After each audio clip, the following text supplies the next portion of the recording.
Ray Moynihan is an award-winning journalist, author, documentary maker and academic researcher. With a distinguished career spanning print, radio and television, Ray has only added to that by becoming a Byron local. He continues his work as a journalist with the much-loved independent paper The Echo, the British Medical Journal, Radio New Zealand and other media around Australia. The winner of many awards for investigative journalism, Ray's 2005 book, Selling Sickness, has been translated into over a dozen languages. In late 2010, he released his fourth book, Sex, Lies and Pharmaceuticals, which, as the title suggests, further explores the very close links between pharmaceutical companies and some of the recent medical breakthroughs that have been made. I just want to take you back briefly to my first book, which was called Too Much Medicine, which I wrote in 1998.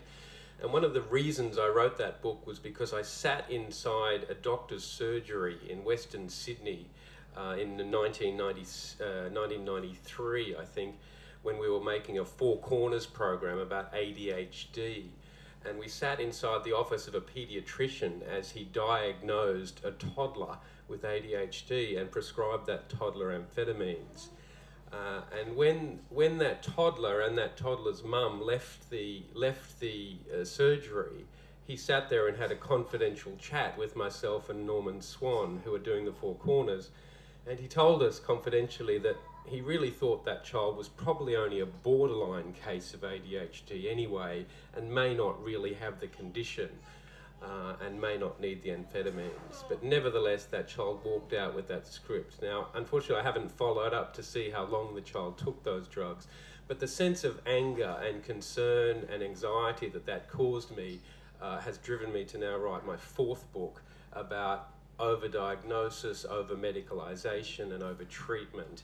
And just to keep the story current, just a few days ago in The Australian, we learned that the definitions of attention deficit disorder were about to be widened yet again to include such awful symptoms as acting without thinking and starting tasks without adequate preparation. Patients may also be often impatient, feeling restless when waiting for others. ADHD sufferers may also be uncomfortable doing things slowly and often rush through activities, and they also may find it difficult to resist temptations. And then the most heinous symptom here is a child may grab toys off a store shelf or play with dangerous objects. Adults, and of course we now have adult ADD, adults may commit to a relationship after only a brief acquaintance.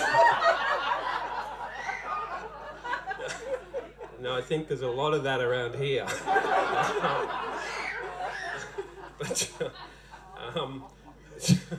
So people always ask me when I rave on about this stuff around the world, what can we do? And one of the things we can do is take a look at books like the one that Jane and Tyne have produced. And I think I want to say a few things very quickly. First of all, the beautiful layout here. It's the first thing that hits you about this stuff. It is quite amazing, the actual format of the book and the way it's laid out. It's very, very eye-grabbing and attention-grabbing, and I think it's very, very accessible. And there is a section on sex as well, for the just so you know. There is a second thing I want to say, and there is, this is incredibly well timed. I think people are looking for this sort of material. But also, some of you may have heard on the radio that just yesterday there's big news in the UK because they're talking about a new 5-a-day campaign in the UK, a new parenting campaign that's getting support from both sides of politics. Very, very simple, basic ideas about more reading, more playing, more talking, more positive praising, and a good nutritious diet. Just some basic things. There's talk of a national parenting campaign in Britain as we speak. The idea that children can be brought up in more loving and less toxic environments seems to be a rather good one. Thank you.